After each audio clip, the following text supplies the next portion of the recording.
Bonjour, aujourd'hui je vous montre comment vous pouvez faire le suivi de vos tâches dans Progression et comment vous pouvez sauver du temps par la même occasion. Donc ce qu'on entend par tâche, c'est vos jobs, c'est ce que vous faites tous les jours et ce que vos techniciens vont faire chez vos clients. Donc première des choses, je vais vous montrer comment on peut filtrer facilement. Donc par exemple ici, moi je viens de filtrer, je veux seulement afficher mes appels de service qui sont à l'état travaux commencés. Donc ça, ce que ça me permet de voir, c'est en 2 secondes, où est-ce que mes techniciens sont, sur quel job sont en train de travailler en ce moment. C'est super simple. Un autre fil qui est bien populaire aussi, c'est le fil terminé en attente d'approbation. Donc ça me permet de voir toutes les tâches qui sont terminées. Donc ça, c'est tous les jobs qui sont faits, mais qu'on a besoin d'avoir un administrateur qui vient repasser, qui vient approuver. Donc par exemple, si moi je suis l'administrateur, je peux seulement appliquer ce filtre-là et venir soit approuver les jobs ou venir modifier les factures, rajouter des produits, faire tout ce que les travaux ont besoin d'avoir pour pouvoir être complétés ou pouvoir être facturés. Un autre élément qui est vraiment important, tous ces filtres-là, on peut les sauvegarder. Donc, par exemple, moi, je me suis sauvegardé un fil pour pouvoir afficher toutes mes tâches qui sont en cours de travaux aujourd'hui. Donc, ça, c'est ma journée en cours, ce qui est à faire, ce qui n'est pas encore commencé. On peut aussi programmer dans Progression des notifications automatisées. Donc, ça, vous pouvez le faire vous-même dans votre compte Progression.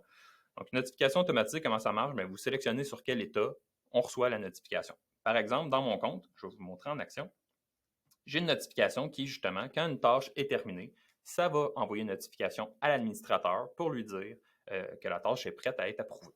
Comme ça, on est sûr qu'il n'y a rien qui est échappé. Donc, par exemple, ici, je vais progresser ma tâche à terminer et je vais vous montrer sur mon téléphone de quoi ça a l'air. Donc, vous voyez, j'ai déjà le message texte qui vient de rentrer et ça me dit Fabrice Métard a terminé l'appel de service. Elle doit être approuvée. Donc, de cette façon-là, je suis absolument sûr et certain de jamais rien oublier. Une autre façon que vous pouvez utiliser pour rien oublier, c'est d'utiliser l'écran de planification de progression. Donc, comme vous voyez à l'écran présentement, l'écran de planification, c'est aussi, encore une fois, une image de ma journée, mais sous une forme de calendrier. Donc là, je peux vraiment savoir, les travaux sont où, c'est qui mes techniciens, les états, encore une fois, des tâches. Je peux même voir, comme vous voyez qu'en haut, mon technicien Daniel, il est malade aujourd'hui, donc je ne peux pas lui attribuer de tâches. Donc, cet écran-là permet vraiment de gérer pour vos répartiteurs ou pour les administrateurs, de voir le déroulement de la journée et de faire des modifications aussi à la planification au besoin. Par exemple, ici, on peut voir que Jessica, elle a seulement une tâche le matin, elle n'a rien l'après-midi, donc je peux lui répartir une nouvelle tâche. Donc, par exemple, je vais prendre la tâche ici, je vais venir mettre l'heure, donc je vais la mettre à 11h30, et tout simplement, la tâche lui est automatiquement assignée. Ensuite, si je veux lui répartir, j'ai seulement qu'à cliquer sur le téléphone ici, on répartit la tâche, et c'est fait. Elle reçoit une notification dans son téléphone, puis elle est prête à faire les travaux. L'écran de planification vous permet aussi de faire le suivi en temps réel de votre journée. Donc, par exemple, si je reviens dans mon téléphone, je suis le technicien Frédéric Baudouin, puis je vais venir compléter ma tâche. Donc, je complète ma tâche, j'ai mon bon de travail à approuver. Je vais dire OK, j'ai une petite signature à faire. Voilà. On me demande le nom, c'est Fred.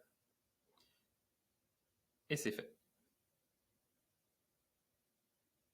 Comme vous voyez, ma tâche s'est rafraîchie dans l'écran de planification, donc je suis toujours au courant de ce qui se passe dans ma journée. Si vous voulez plus de détails sur les travaux qui ont été effectués, vous pouvez aussi ouvrir la tâche. Vous avez l'information, donc par ici, c'est un test bien évidemment. Donc vous avez toute l'information que le technicien aurait pu rentrer et dans la section historique, on a même toutes les étapes que la tâche a passées. Donc vous voyez que ma tâche s'est quand même promenée, c'est une tâche de test. Et je peux même avoir, par exemple, les points GPS où est-ce que le technicien a punché ces états-là. Donc, par exemple, on peut voir où est-ce qu'il était au moment qu'il a mis la tâche à l'état terminé. Donc, un dernier point intéressant, si on retourne en mode liste, bien, donc vous voyez aujourd'hui, c'est ma journée, en fait, toutes mes tâches de la journée. On peut venir réorganiser ces tâches-là comme on veut. Donc, par exemple, on peut les classer par état. Donc, on a tout ce qui n'est pas commencé en haut, tout ce qui est terminé en bas. Donc, avec la colonne dernière mise à jour, on peut aussi filtrer les tâches en ordre de la dernière tâche qui a été modifiée. Donc là, vous avez toujours les dernières tâches qui ont été modifiées qui vont apparaître dans le haut de votre liste. Donc, vous pouvez être hyper réactif et tout de suite prendre action sur ces tâches-là. Donc voilà, j'espère que ça vous a présenté comment vous pouvez sauver du temps et faire le suivi de vos journées plus facilement avec Progression.